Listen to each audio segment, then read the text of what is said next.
Maybe put this in the middle.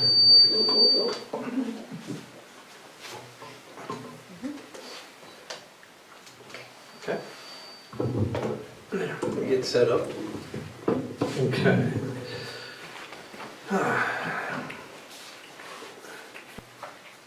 I'm always proud of my daughter. Ja som vždy hrdý na svoju dcéru. And she always makes me more proud each time.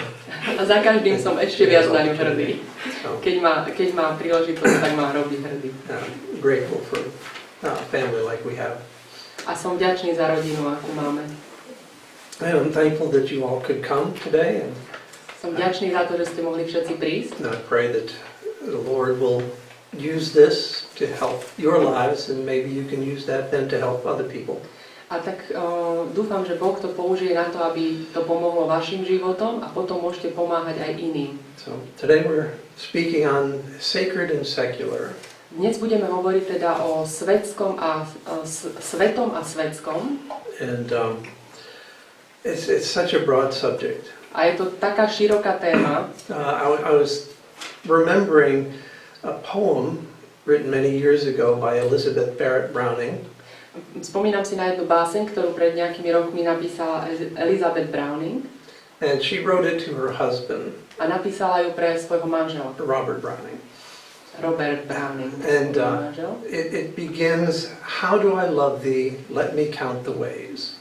Ako ťa milujem, chcem spočítať tie spôsoby, akými ťa milujem. And then she goes on to name a whole bunch of different ways that she loves her husband. A potom vymenováva tie spôsoby, akými miluje svojho manžela. And it made me think of this theme, sacred and secular. A pripomenulo mi to túto tému, Svätý a Svetský. And how do we teach it? A ako o tom môžeme vyučovať? Let me count the ways. Ideme to vypočítavať, že ako to môžeme vyučovať. So yeah, obviously we cannot be exhaustive in covering this topic. Nedá sa vyčerpať táto téma, pretože je taká široká. But we will do the best with the time that we have. Ale budeme sa snažiť s tým časom, ktorý nám je daný, spraviť čo najlepšie. Now, when we look at any issue, it's important that we understand what we mean by what we say. Keď hovoríme o akomkoľvek probléme, je dôležité, aby sme definovali vlastne, čo tým myslíme. Yeah, so we will define the terms so we understand what we're talking about. Takže na začiatku si definujeme tie pojmy, aby sme vedeli, o čom vlastne rozprávame. Yeah, Tina already touched a little bit on what sacred is or holy. Tina už trošku hovorila o tom, že čo je to byť svätý alebo posvetený. And we'll sometimes repeat ourselves, but that's one of the great tools of teaching, repetition. A niekedy možno, že budem opakovať niečo z toho, čo Tinka už povedala, ale to je jeden z dobrých spôsobov vyučovania. So, sacred or holy is being dedicated to or set apart for the use and worship of a deity. Posvetený alebo svätý, tá definícia je, že je oddelený, aby sa použil na uctievanie božstva. It can be something that is made holy or something that is declared holy. Niečo, čo je urobené, aby bolo urobené svätým, alebo je vyhlásené, že je to sväté. Yeah, when we think of it from a Christian perspective, we think of it as anything belonging to and used by God. Keď ako kresťania o tom uvažujeme, tak je to všetko, čo patrí Bohu a je stvorené Bohom. Or used for God. A použité pre Boha, alebo Bohom použité. So it's more important, I think, to remember that firstly, God himself claims to be holy.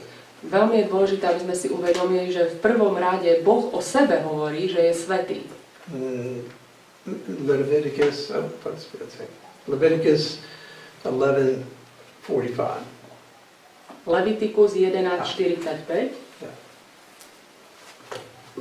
Lebo ja som Hospodin, ktorý vás vyviedol z Egypta, aby som bol vaším Bohom. Buďte teda svätí, lebo ja som svätý. Yeah, and the Apostle Peter even repeated that in his epistle, his first epistle. A Peter v prvej epištole to ešte opakuje, tento text. Where he said, be holy, for I am holy. Kde hovorí, buďte svätí, lebo ja som svätý. So, first of all, God is the one who is holy. Tak v prvom rade Boh je ten, ktorý je svätý. And now, in the Old Testament, anything that was used in the temple and by the priests of God was considered holy. V starej zmluve všetko, čo bolo v chráme a čo sa používalo v chráme, bolo považované za sväté. The temple itself was a holy place. Aj chrám bol sväté miesto. And once you got inside the temple, A keď ste vstúpili do chrámu, each increment into the temple became holier and holier. ako ste postupovali vlastne v tom chráme, tak to miesto bolo svätejšie a svätejšie. And so you would get into the holy place, Najprv ste vstúpili do svätyne right, and then the most holy place. a potom do svätyne svätých. Okay? And that was to be where the presence of God was. A v tej svätyni svätých bola Božia prítomnosť. And that's why it was the most holy place. A to bolo proste najsvätejšie miesto. Okay? Now, today we consider as sacred or holy the people and the things of the church. A v dnešnej dobe považujeme za sväté to, čo je v cirkvi, ľudia, ktorí sú v cirkvi. And we often associate purity with holiness or sacredness. A často, keď rozprávame o svetosti, tak nám to asociuje čistotu. Because God is pure. God is, Pretože Boh je čistý. Yeah. But we can see that also in the idea of holiness there's a concept of uniqueness. Ale v tej myšlienke svetosti je tam aj taká jedinečnosť. Because there is no one like God. Pretože nikto nie je ako Boh. So in his being holy, he is pure, but he is also unique.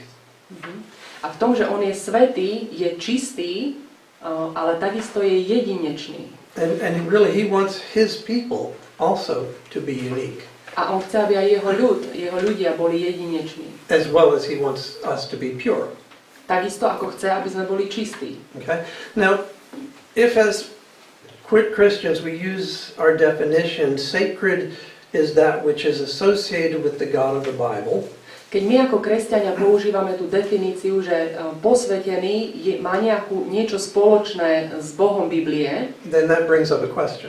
tak to nám nastoluje takúto otázku. Okay? Who makes something or someone holy? Kto spôsobuje to, že niečo alebo niekto je svätý? Who decides? Kto to rozhoduje? Well, if God is the Holy One, the originator of holiness, Ak Boh je zdrojom svetosti, then really it's He who decides. tak to je On, ktorý o tom rozhoduje. It's He who declares what is holy and what is not. On vyhlasuje, čo je sväté a čo nie je sväté.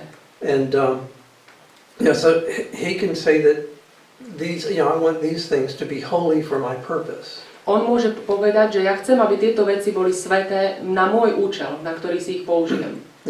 And we often see this in the Old Testament, A toto v starej zmluve často vidíme. where God is declaring to the Hebrews, Keď Boh hovorí Židom, these things are to be holy, they're to be used in my temple.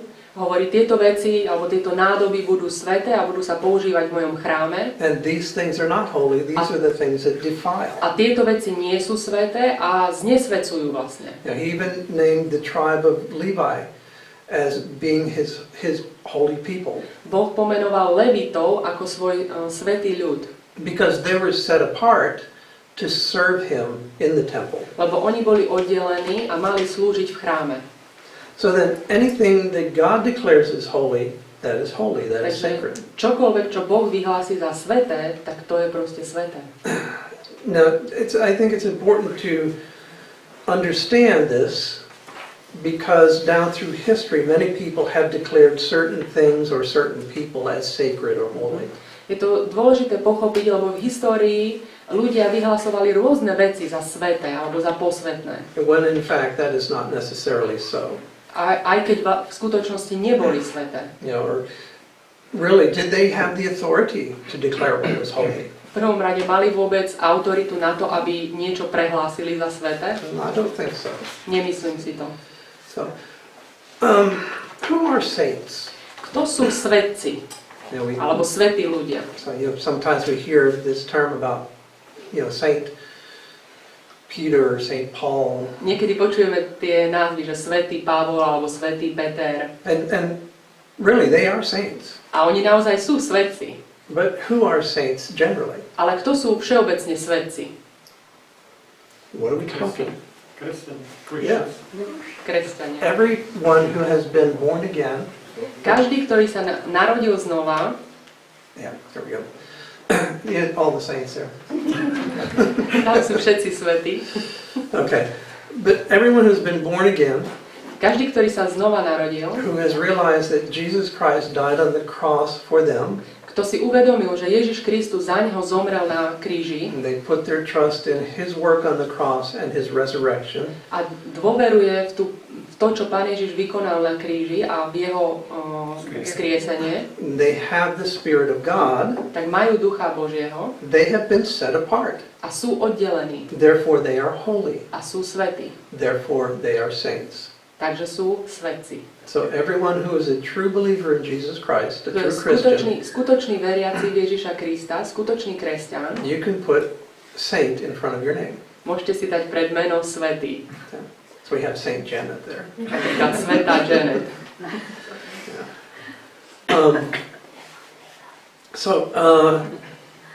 That's important to see that distinction there. Takže je dôležité vidieť ten rozdiel. Now, secular or worldly, A teraz svetský alebo svetácky. well, let's define this. Ideme si definovať tento pojem. In the dictionary, it's defined as that which relates to the worldly or the temporal. V slovníku som našiel definíciu ten, ktorý súvisí s týmto svetom alebo s niečím, čo je dočasné. It's also defined as that which is non-religious or unspiritual. Tiež sa to definuje ako niečo, čo je nenáboženské alebo neduchovné. It's interesting, as I was looking up this definition of secular, Keď som si pozeral túto definíciu svetského, it also gave the definition of being profane. tak tam bola definícia vulgárny. And besides secular meaning, profane meaning secular or not concerned with religion, it also has the idea of being irreverent or contemptible. Takže je tam takisto taká definícia ako niečo znesvetené alebo vulgárne. You know, I don't know in Slovak, but in English, it's not a very nice word. A neviem ako v slovenčine, ale v angličtine to není veľmi pekné slovo. Ani v slovenčine. It would be the kind of things that God said, no, that's not holy. Bolo by to niečo, čo Boh povedal, že toto nie je sveté. But it's related to secular.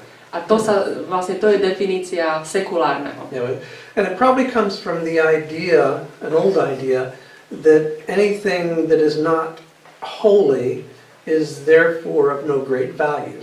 Asi to pochádza z toho, že keď rozmýšľaj o tom, že keď niečo nie je sveté, tak to nemá veľkú hodnotu. You know, it's of no worth to God. Nemá to žiadnu hodnotu pre Boha. And therefore it's profane. A preto je to vlastne také vulgárne, také nesveté. You know, secularism looks at life without considering God. Sekularizmus sa pozerá na život bez toho, aby bral do úvahy Boha. So that brings up a question. A tu máme nastolenú ďalšiu otázku. Should we consider a life without God as profane? Mali by sme sa pozerať na život bez Boha ako nesvetý? Or irreverent or contemptible? Až taký vulgárny? Proste niečo, čo je nesveté. Interesting question. Takže to je taká zaujímavá otázka. When we think of secular, we often combine it with the term humanism.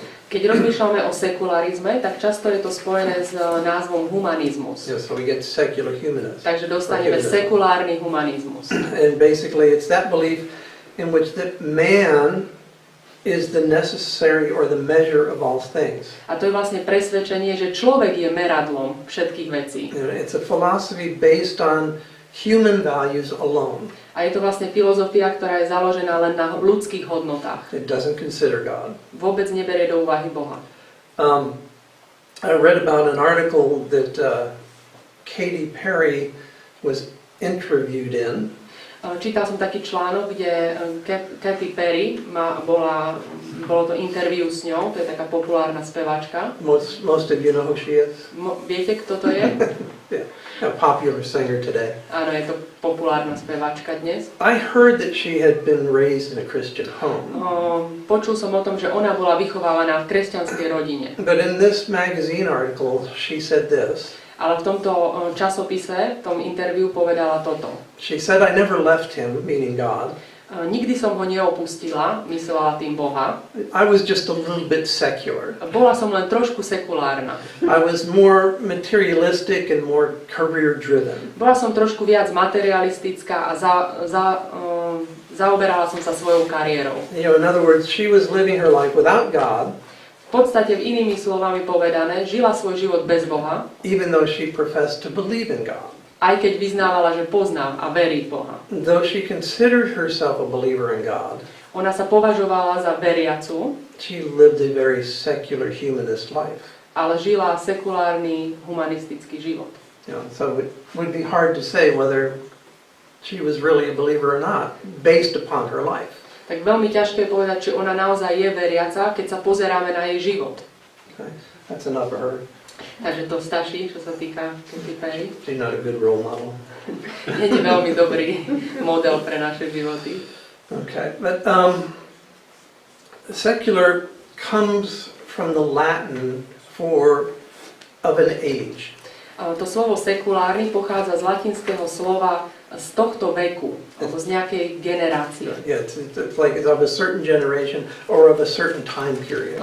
Čo sa týka nejakého časového úseku, nejakej generácie. And so we can see from the Latin root how the idea of being temporal or temporary comes into the meaning. Takže z tohto latinského pôvodu vidíme, že to dočasné dáva nám to zmysel, že sa to týka nejakého času. Dočasné. You know, this leads to the idea of having to do with this earthly life that's secular. A znamená to, že sa to týka tohto svetského života. To znamená sekulárny. So, in a sense, secular pertains to that which is temporary. Takže sekulárny sa vzťahuje na to, čo je dočasné. Just what we have on this earth. To, čo máme na tejto zemi. It has the characteristics of, or is devoted to the temporal world. Má to charakteristiku, že sa to týka len tohto sveta. As opposed to the spiritual world. Ako naopak duchovný svet. So, we look at this earthly life as temporary. Pozeráme sa na tento náš svetský život ako dočasný. And so that would be secular. To by bolo sekulárne. But the spiritual life is eternal. Ale duchovný život je večný. That goes on and on and on. A bude pokračovať stále. So I wonder which one is more important. Tak rozmýšľajme nad tým, ktorý je dôležitejší. And really, if we see all of life as being in two spheres, Takže keď sa pozeráme na život ako rozdelený do dvoch sfér, we will better understand these concepts of secular and sacred. lepšie pochopíme ten koncept toho sekulárneho a svätého. Yeah. Throughout the Old Testament, God warned His people not to become entangled with the lives and the affairs and especially the gods of the other peoples in the land. V starej zmluve vidíme, že Boh varoval Izrael pred tým, aby sa nezamiešavali vlastne so životmi tých ľudí okolo seba, aby sa nestali súčasťou ich uctievania iných bohov. You know, in other words, the Gentiles. Vlastne s pohanmi, aby sa nemiešali s pohanmi. You know, these can be classified as being worldly. Pretože tí pohania boli klasifikovaní ako svetskí, svetácky. You know, the secular or the holy would be anything that pertains to God's relationship, people's relationship to God. A keď svätý znamená niečo, čo sa týka vzťahu človeka s Bohom, Whereas the worldly or the secular has to do with anything that we are apart from God. a to sekulárne zase znamená, že sme oddelení od Boha. So you could conceivably call the sacred as being part of God's kingdom. Takže by sme mohli brať to posvetené ako byť súčasťou Božieho kráľovstva. Whereas the secular is being part of the kingdom of this world. A sekulárny je súčasť kráľovstva tohto sveta. So, now, we can make a distinction between the church and the world. Môžeme spraviť také rozdelenie medzi cirkvou a týmto svetom, When in fact the distinction should really be between the kingdom of God and the kingdom of this world. Alebo teda robievame rozdiel, že to rozdeľujeme, že cirkev a tento svet, ale v podstate my by sme mali robiť rozdiel medzi kráľovstvom Božím a kráľovstvom tohto sveta. Okay? So really it's not just the church, it's the kingdom of God. Takže nie je to len cirkev, ale Božie kráľovstvo. Because the church ought to be a manifestation of the kingdom of God. Cirkev by mala byť manifestáciou Božieho kráľovstva. You know, but the secular sacred divide has not always been so prevalent as it is today. Ale ten rozdelenie na sveté a svetské nebolo také prevládajúce, ako je to teraz. You know, in history, some form of spirituality has always pervaded most of the various cultures. Ako v histórii často bola nejaká duchovnosť, bolo súčasťou kultúry. I mean, even some of the kings or the emperors or the pharaohs were considered a god. Napríklad niektorí panovníci, králi alebo faraóni sa vyhlasovali za Boha. Yeah, so the spiritual part of life was always very important in those cultures. Takže v týchto kultúrach bola tá duchovnosť bola úplne súčasťou kultúry. And when the Christian church began, A keď sa začala kresťanská cirkev, the followers of Jesus found no division between their sacred life and secular life. tak kresťania, tí prví kresťania nevideli žiadny rozdiel medzi svojim duchovným životom a bežným životom. The spiritual was intermingled with every part of life. A ich duchovno bolo prepojené s každou časťou ich života. Oh, okay. They were admonished by the Bible Boli vlastne napomínaní písmom, that whatever that you do heartily as to the Lord and not to man. že čokoľvek robíte, robte z celého srdca ako Pánovi. And from Colossians 3:23. Čokoľvek robíte, robte z tej duše ako Pánovi, nie ako ľuďom. And this even covered what they ate or what they drank or how they ate or how they drank. To dokonca sa týkalo aj toho, ako jedli a pili, alebo čo jedli a čo pili. So in essence, they were living in both kingdoms at the same time.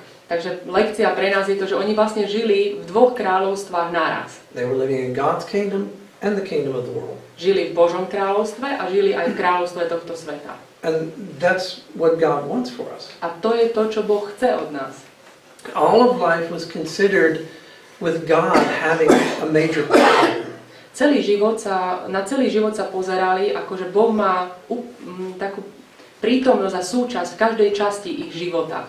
And so therefore, the Christian would worship God in his work. Tak preto kresťania uctievali Boha vo svojej práci. He would worship God in his social life. Uctievali Boha v svojom spoločenskom živote medzi priateľmi. As well as with his formal acts of worship.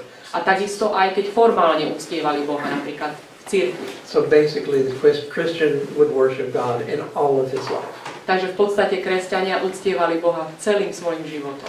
Now the goal of the spiritual life was to free the mind from the evil influences of the world. Cieľom duchovného života bolo, aby sme sa oslobodili od zlého vplyvu sveta, ktorý má na nás. So that the believer could be in the world, but not of it. Takže veriaci mohol byť vo svete a predsa nebol zo sveta.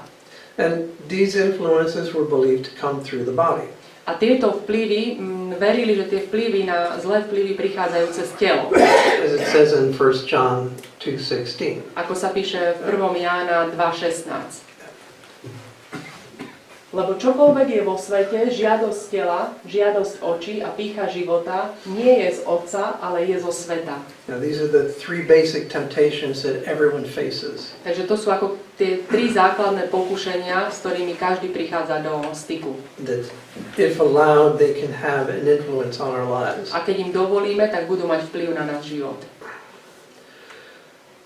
And you know, the idea was that if a person could free themselves from the world, a myšlienka bola, alebo taký názor, že ak sa človek dokáže oslobodiť od sveta, that they could send up to God. tak môže prísť k Bohu. Almost sounds a little bit like Buddhism. To trošku znie ako buddhizmus. But in actuality, what it did, it produced a bifurcation of the religious life and the ordinary life. Ale čo to spôsobilo, tento pohľad, že vlastne oddelilo náboženstvo, rozdelilo náboženskú časť života a takú bežnú časť života. No. Dve časti rozdelilo život. Yeah. Now notice I didn't use the term spiritual life. A všimnite si, že som nepoužil pojem duchovný život, I said the religious life. ale náboženský život. And I think that's what happened to people. A to je naozaj, čo sa stalo ľuďom. People began to separate or to compartmentalize their lives. Keď vlastne rozdelili život na určité kompartmenty. Yeah. So that they had their religious life, which they usually lived at church. Mali taký svoj duchovný život, ktorý žili v cirkvi. And then they had their everyday life, A potom mali taký bežný život, which they lived everywhere else. ktorí žili kdekoľvek inde. That was kind of like their secular life. A to bol ich ako keby sekulárny život. And that happened to many people. A to sa mnohým ľuďom stalo.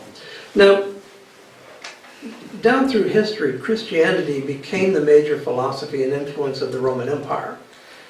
Potom ďalej v histórii, v rímskom impériu sa kresťanstvo stalo malo hlavný vplyv na spoločnosť, hlavnou filozofiou, especially after the first 300 years of the church. Po prvých 300 rokov prvej cirkvi vlastne kresťanstvo prevzalo.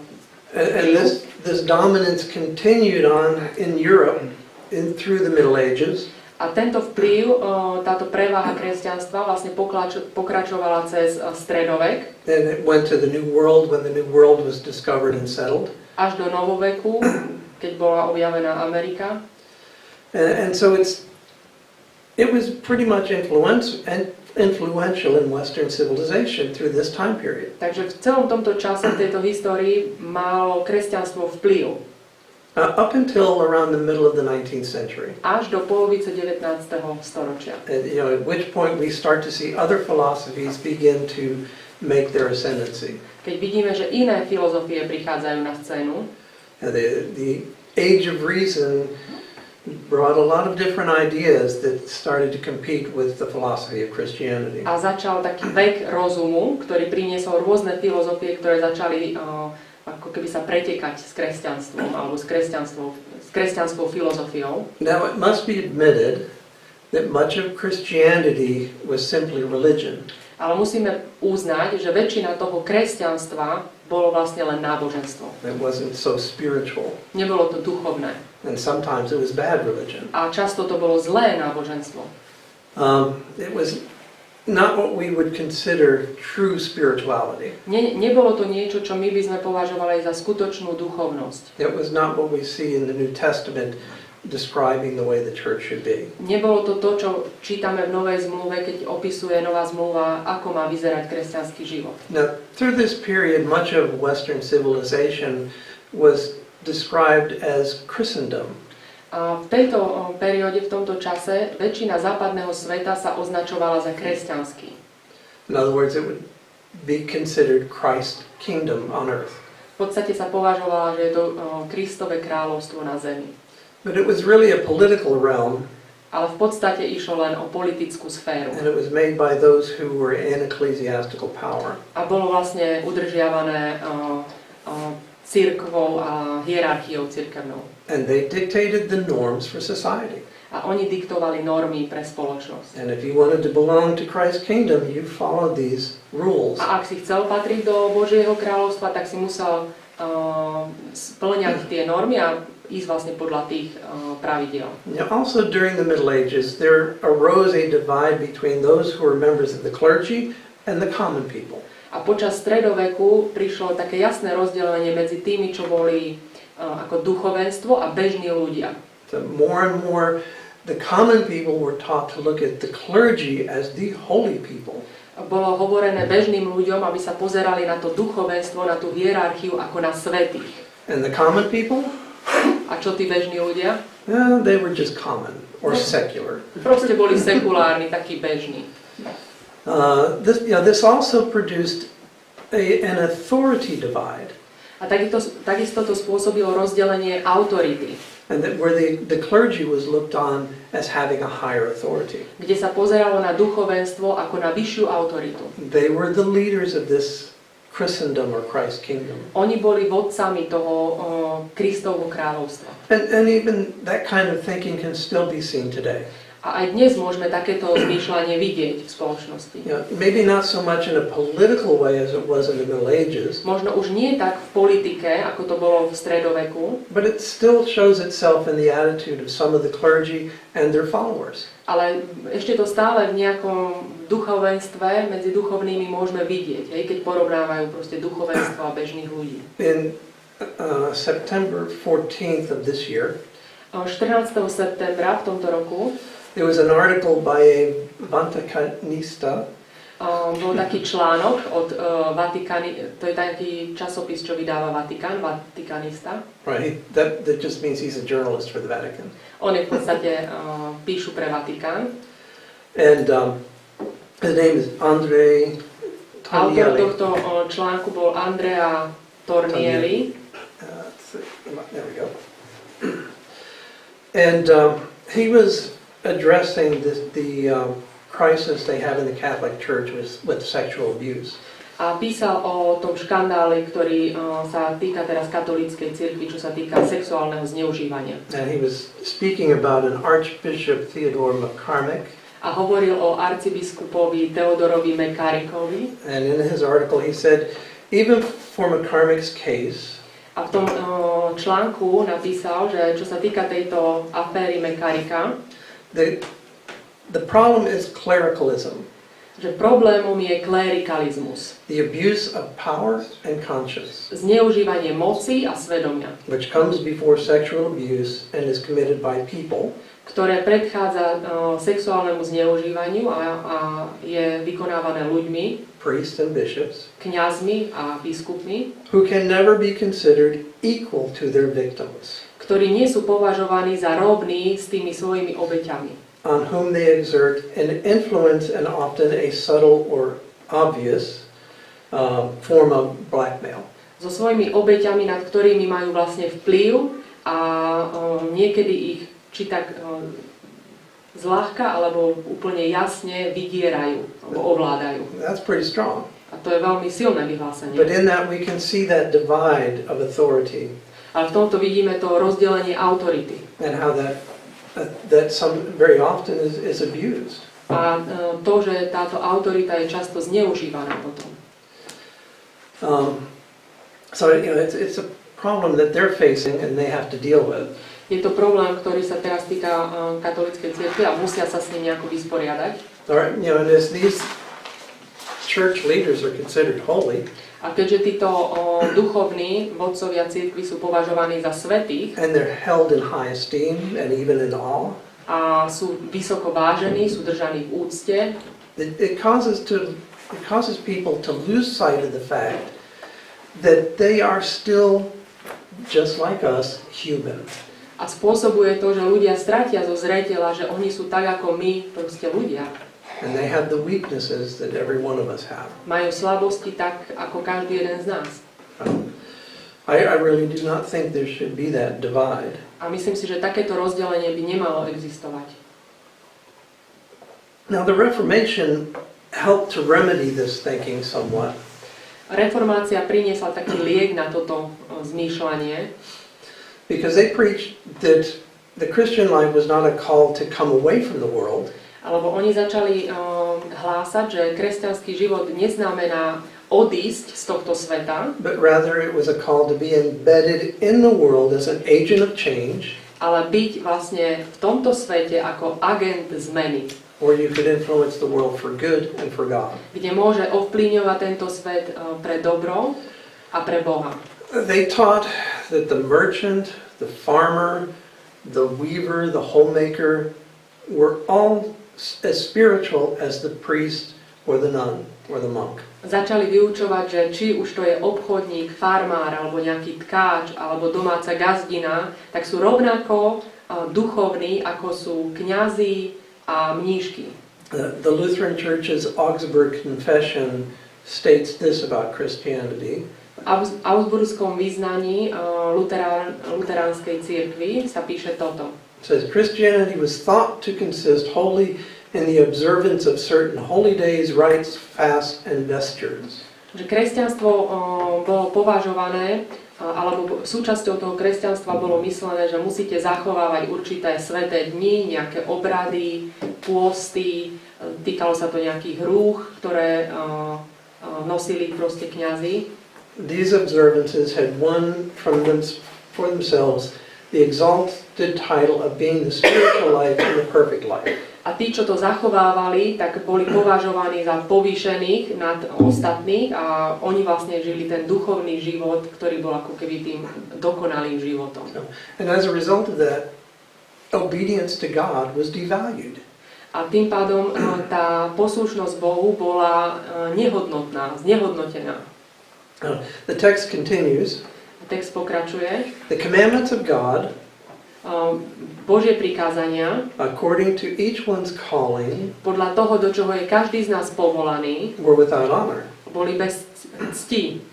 Namely, that a father brought up his offspring, Napríklad to, keď otec vychováva svoje deti, that the mother bore children, že mama porodí svoje deti, that the prince governed the commonwealth. napríklad, že princ správuje krajinu. These were accounted as works that were worldly Toto bolo považované ako niečo, čo je svetské, and imperfect, nedokonalé. and far below the glittering or exalted observances. A bolo to oveľa ponižujúcejšie alebo nižšie ako to, čo to duchovenstvo robilo. So that, the Augsburg Confession recognized this divide within the church between what they considered holy and what they considered secular. Takže augsburské vyznanie vlastne uznáva to, že takéto rozdelenie do cirkvi prišlo, hej, medzi to, čo je to sväté a to, čo je to bežné. And that these reformers seem to understand the prayer of Jesus from John 17. A vyzerá, že reformátori pochopili tú Ježišovú modlitbu, ktorú sa modlil v Jánovi 17:15, which says, ktorá hovorí: Neprosím, aby si ich vzal zo sveta, ale aby si ich ochránil pred zlým. and to do this while they're still in the world. A aby si to robil, keď sú vo svete vlastne. This view of ordinary work being distinctly work for God A tento nový pohľad, že aj tá bežná práca pre Boha je proste dôležitá, just like anything in ministry, ako čokoľvek v nejakej duchovnej službe. this became known as the Protestant work ethic. Začalo sa to nazývať protestantská pracovná etika. It was not just that they were to do a good job in whatever they did. Nebolo to len, že majú robiť tú prácu, čo robia čo najlepšie, They were to do it for God. ale mali by ju robiť pre Pána. Whether they were farming or a doctor or a homemaker, Či bol niekto doktor, alebo farmár, alebo proste žena v domácnosti, they were to do it for God. mali by to robiť pre Pána, pre Boha. But even with all the influence of the Protestant Reformation, it didn't overcome that age-old pattern of thinking. Ale aj tento vplyv vlastne protestantskej reformácie neprekonal to myslenie, ktoré celú dobu predtým tam bolo. Because even today we still see that divide in people's thinking. Pretože aj dnes medzi ľuďmi môžete vidieť to rozdelenie ich vnímania na to duchovenstvo a ten bežný život. Duchovné a bežné. The work of the church is higher somehow than the work of normal, everyday people. Ako keby tá duchovná práca cirkevná bola vyššie považovaná za dôležitejšiu ako každodenná iná práca. Even amongst Protestant churches, they look at pastors and especially missionaries are being very high up there. Dokonca aj medzi protestantami sa pozerajú na misionárov alebo na kazateľov ako dôležitejších. But they are all ordinary people. Ale oni sú bežní ľudia. And it's just God chose this particular profession for them. A ide len o to, že Boh si ich vyvolil na túto úlohu. But just as God chose a profession maybe of a mechanic or of a nurse for someone else. Ale úplne rovnako, ako si Boh mohol zvoliť niekoho, že bude mechanikom, alebo niekto, že bude zdravotná sestra.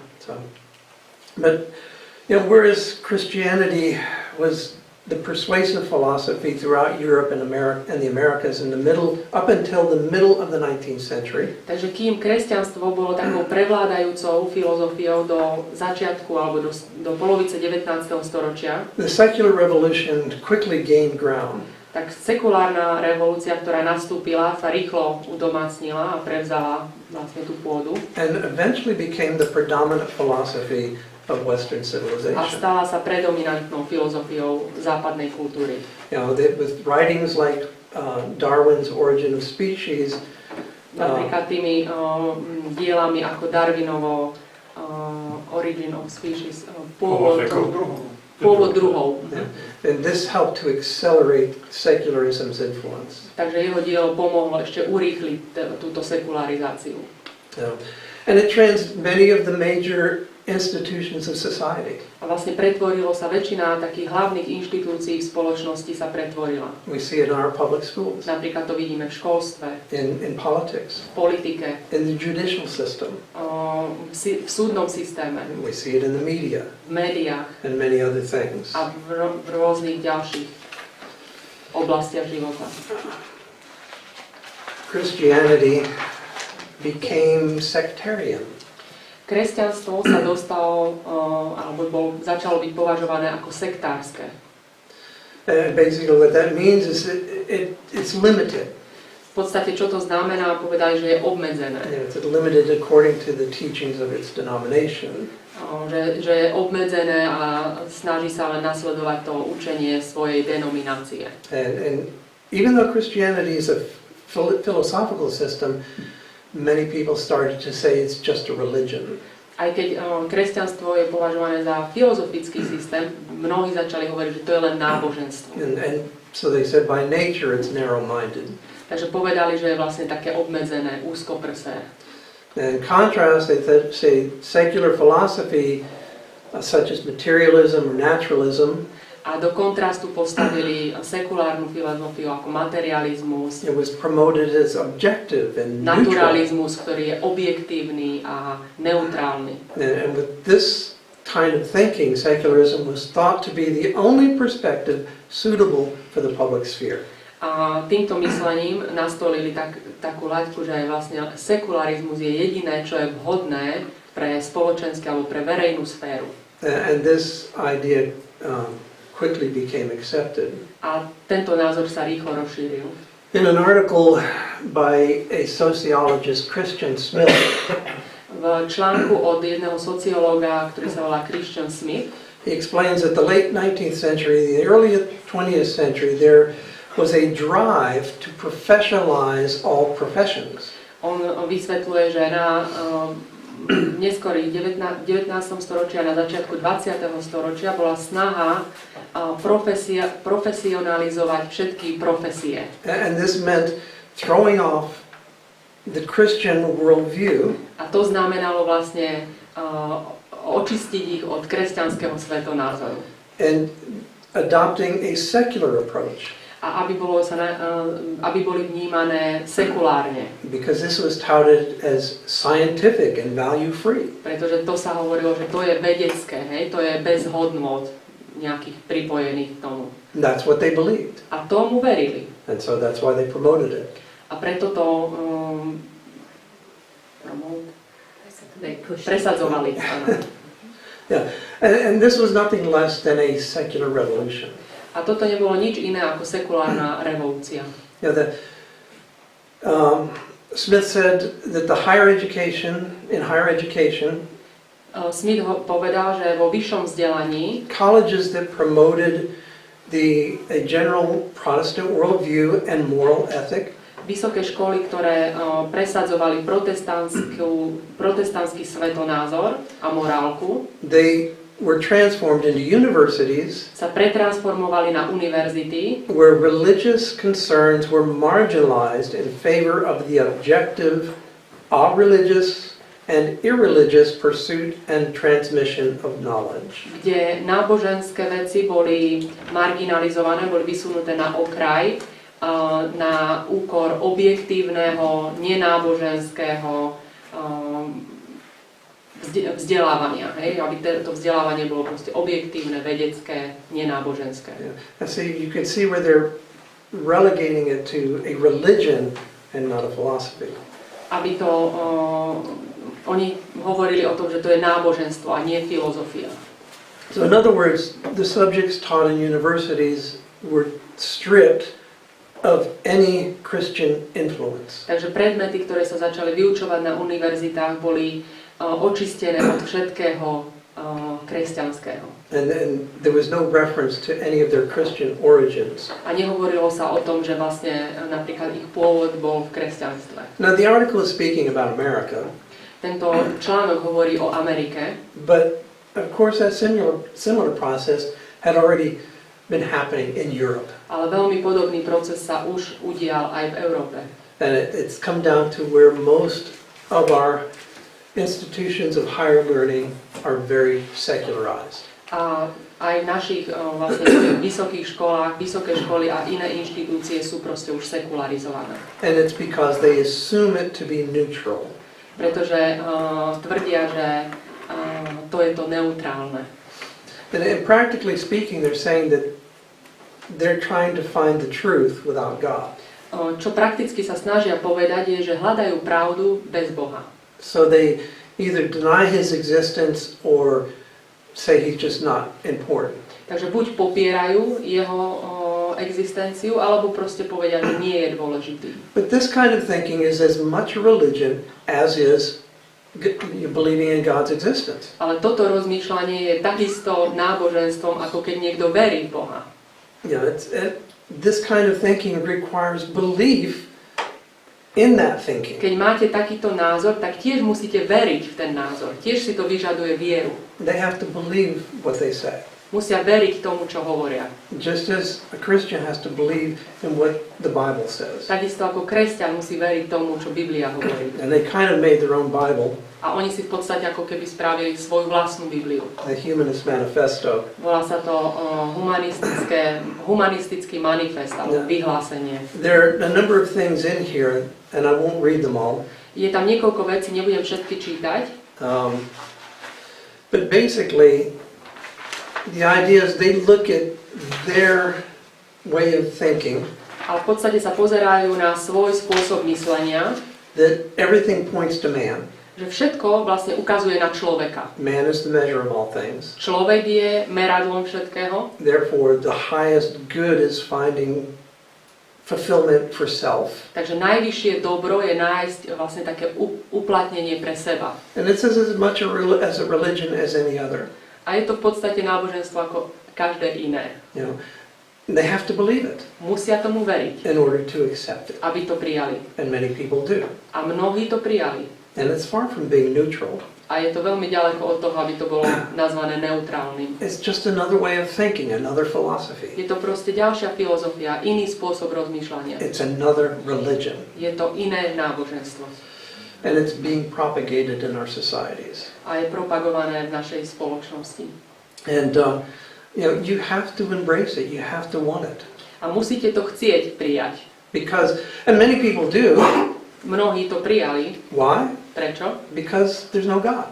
Prečo? No pretože tam nie je v tom Boh. And they don't want to have to answer to God. They don't want to have to be accountable to God. A oni nechcú skladať svoje účty Bohu. So they accept this philosophy, this way of thinking. Tak prijali túto inú filozofiu, iný spôsob myslenia. The problem is that one day their life will end. Ale problémom je, že raz sa ich život skončí and they will have to face that God that they rejected. a budú sa musieť stretnúť s Bohom, ktorého odmietli. And they will have to answer for what they did. A budú musieť skladať účty Bohu. So the real important question is, what do you really believe? Takže skutočná otázka je, čomu veríš? And what is really important in life? Čo je skutočne dôležité v živote? You know, as secular philosophy grew in dominance, Ako narastala sekulárna filozofia a jej vplyv, even within Christianity, there developed a disconnect between many people's Christian life and their spiritual life and their ordinary life. začalo sa tu týkať aj kresťanov, kde u veľa kresťanov sa stalo, že sa oddelil ich duchovný život od ich bežného života. Yeah, and so people were basically dividing their lives between their spiritual part and their everyday part. Takže si rozdelili život na duchovnú sféru a všetko ostatné. And they feel like they can live this way. A myslia si, že takto dokážu fungovať. You know, like Katy Perry, many people say they believe in God. Ako napríklad Katy Perry, ktorá mnohí povedia, že oni veria v Boha. They attend church. Chodia do kostola dokonca. But we don't really see the Christian influence in their life. Ale v ich živote kresťanský vplyv nevidíme. You know, that we don't see their faith. Nevidíme ich vieru. We don't see how it's affecting our culture. Nevidíme, že by mali nejaký vplyv na kultúru okolo seba. It's almost like the opposite is happening. Skôr naopak sa to deje. You know, it's people who claim to be Christians have been subtly and slowly reprogrammed to think that church was different from everyday life. Kresťania sú pomaly preprogramovaní na to, aby začali veriť, že duchovná časť je len v cirkvi a nie nikde inde. We asked a young lady we knew. Opýtali sme sa jednej mladej dievčiny, ktorú poznáme. She grew up in a Christian home. Vyrastala v kresťanskej rodine. And we asked her, what was more important for your parents? A pýtali sme sa, čo je dôležitejšie pre tvojich rodičov? To develop godly character or to have a good education? Aby v tebe vychovali dobrý kresťanský charakter, alebo aby si mala dobré vzdelanie. But she didn't hesitate. A ona ani chvíľu nezaváhala. She said immediately, oh, having a good education, of course. Hneď odpovedala, aby som mala dobré vzdelanie. You know, her parents were looking at it from a secular perspective. Takže rodičia vlastne mali sekulárny pohľad na vec. Where they thought it was more important for her to ensure that she had a way to make money for life. Kde oni si mysleli, že je pre ňu veľmi dôležité, aby mala spôsob, ako si zabezpečiť život.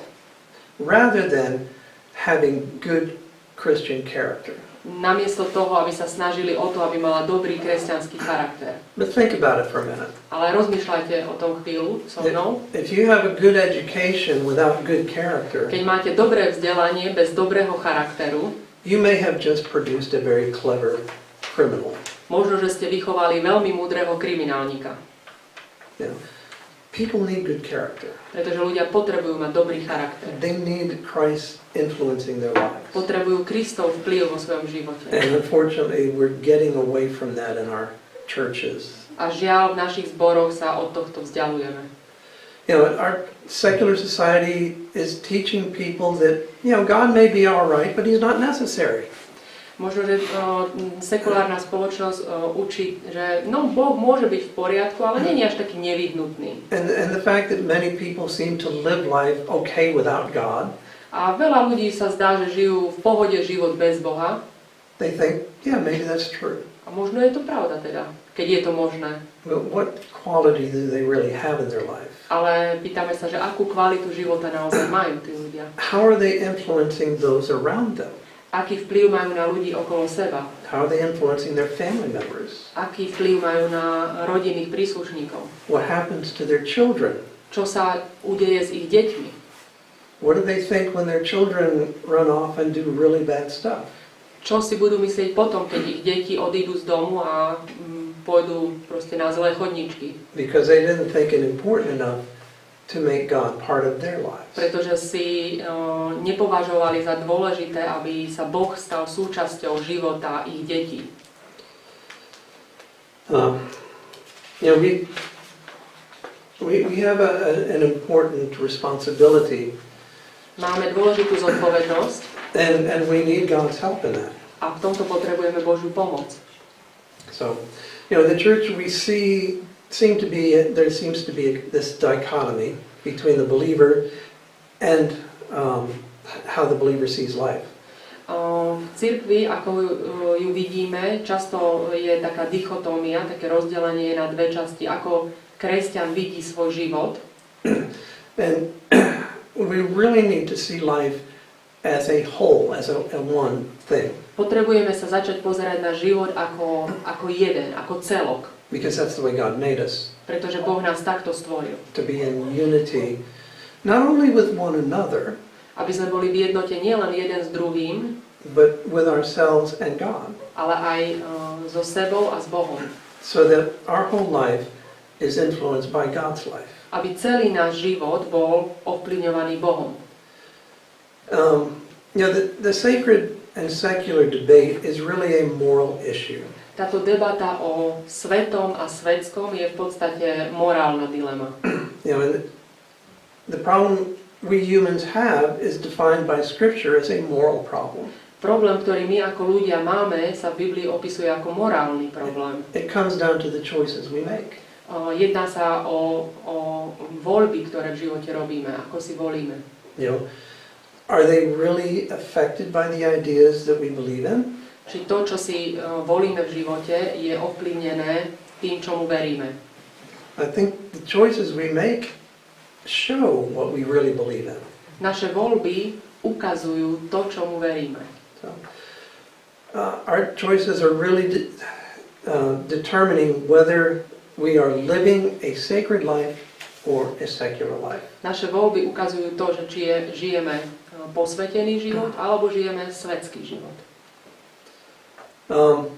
John Stonestreet in his book A Practical Guide to Culture, John Stonestreet v jeho knihe Praktická príručka do kultúry he relates a true story about a young lady named Sophie Scholes. Opisuje taký skutočný príbeh jednej mladej dievčiny, Sophie Scholes, who was just 21 ktorá mala 21 rokov, when she was tried for treason against the Third Reich of Germany. Keď bola v Nemecku odsúdená za zradu proti ríši In February 1943. vo februári v 43.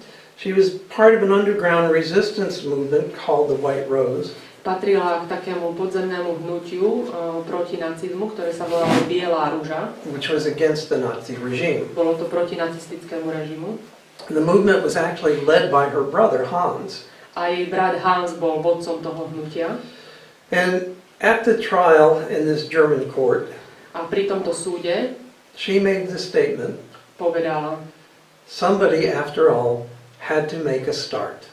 Niekto musel začať.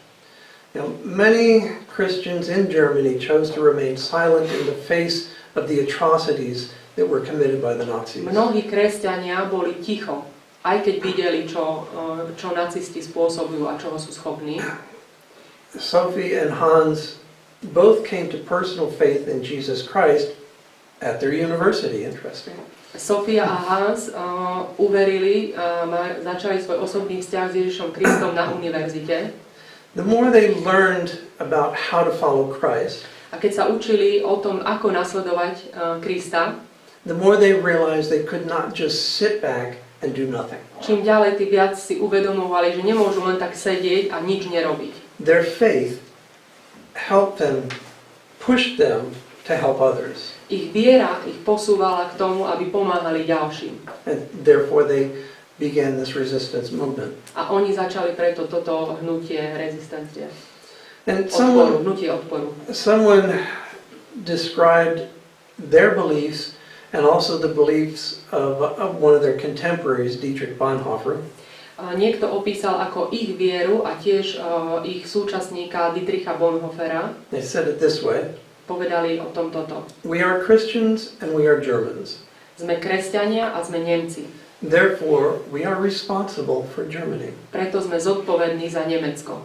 And in essence, they were making the sacred part of their life become their whole life. A v podstate, čo začali robiť, že tá duchovná časť ich života sa stala súčasťou ich celého života. And do we say the same here? Hovoríme to isté o svojich životoch? We are Slovak and we are Christians. Že sme Slováci a sme kresťania. We are responsible for Slovakia. Tak sme zodpovední za Slovensko. Something to think about. Je to niečo, o čom by sme mali premýšľať. Christians often talk about how Christ saved them from sin and from judgment. Kresťania často rozprávajú o tom, ako ich Kristus zachránil od hriechu a od súdu. But we often seem to forget that we were not saved just from something. Ale my zabúdame často na to, že nielen, že sme boli od niečoho zachránení, but we are saved for something. ale sme aj pre niečo zachránení. That idea of being holy, Tá myšlienka, že byť svätý, the idea of being set apart, tá myšlienka byť oddelený, we're set apart from sin, sme oddelení od hriechu, but we're also set apart for God. ale sme oddelení pre Boha. And so God wants us to be serving Him as our Lord and King.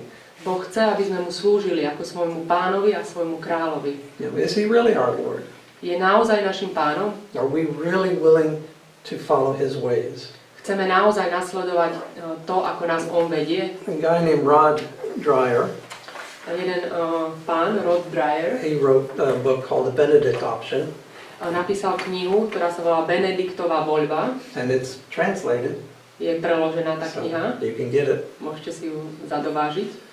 But it has this idea of building Christian communities that are separated from the world in order to more closely follow the ways of Jesus Christ. Hovoril o zakladaní takých komunít, ktoré sa oddelia od sveta, aby mohli viac nasledovať Ježiša Krista. Now, some of it's impractical because it's difficult for many people to be able to separate themselves from their life in the world. Niečo z toho je veľmi nepraktické, lebo pre ľudí je ťažké si predstaviť, ako by sa vedeli tak oddeliť od sveta.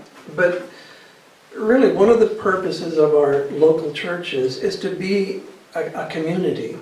Ale jedným z dôvodov, prečo existujú naše denominácie, naše zbory, je, aby sme boli komunitou, Where we study the Bible together kde spoločne študujeme Bibliu, so that we can learn the ways of Christ aby sme sa mohli naučiť, že čo je Božia vôľa, Kristova vôľa, and we can live that out in our daily lives. a aby sme to mohli v každodennom živote potom žiť. And we can be the Christians that God has called us to be. Aby sme boli kresťanmi, ktorých nás povoláva, akých nás Boh chce mať. Even in the face of opposition. Aj čo sa týka opozície, keď budeme mať opozíciu proti sebe. Secular opposition or other kind of opposition. Sekulárnu opozíciu alebo inú opozíciu. What did Jesus tell us about the world?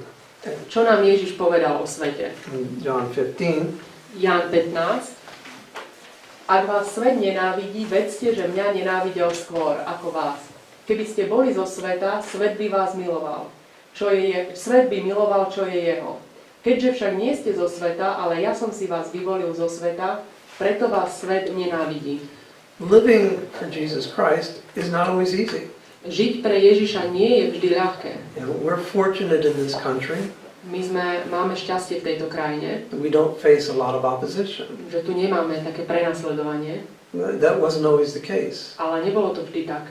Some, 30 years ago, Pred 30 rokmi that it was a lot harder to be a Christian here. bolo oveľa ťažšie byť kresťanom v tejto krajine.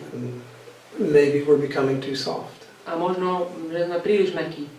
But God wants us to live every area of our life for Him. Boh chce, aby sme každú oblasť nášho života žili pre Neho. When we go to work, Keď ideme do práce, if we go to school, keď ideme do školy, no matter what kind of work, bez ohľadu na to, akú prácu robíme. we are to do it like it says in Colossians 3:17. Mali by sme ju robiť tak, ako hovorí Kološanom 3:17. A všetko, čo konáte slovom alebo skutkom, všetko robte v mene Pána Ježiša. And this is really what it means to live a sacred life. A toto je, čo znamená žiť posvätený život. Being concerned about what the Lord thinks of everything you do. Aby sme rozmýšľali nad tým, čo si Pán Ježiš myslí o tom, čo robíme. Maybe God has been whispering in your ear. Možno Boh šepká niečo do tvojho ucha. He has something for you to do. Možno, že chce, aby si niečo urobil. Are you listening? Počúvaš ho? He has a job for you. On má nejakú prácu, ktorú chce, aby si vykonal. Are you willing to do it? Si ochotný to urobiť? It might not be that difficult, Možno, že to nie je ani také náročné. but maybe it would be something like Sophie and Hans Scholz faced. Ale môže to byť aj niečo také náročné, ako zažila Sofia a Hans. But the question is, are you willing to do it? Ale otázka je, že či si ochotný to urobiť. Yeah. So much more can be said about this issue, Oveľa viac by sa dalo povedať o tejto téme, but it really comes down to a moral choice. ale v konečnom dôsledku ide o morálnu voľbu. It's the choices you make in life.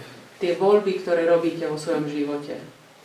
Jesus calls all who name him as Lord to be light and salt in the world. Ježiš povolal všetkých, ktorí v Neho veria, aby boli svetlom a soľou tohto sveta. Are we willing to answer the call? Sme ochotní odpovedať na toto pozvanie, na túto výzvu. Are we willing to live in God's kingdom fully Chceme plne žiť v kráľovstve Božom, as we live in this world? takisto ako žijeme aj v tomto svete.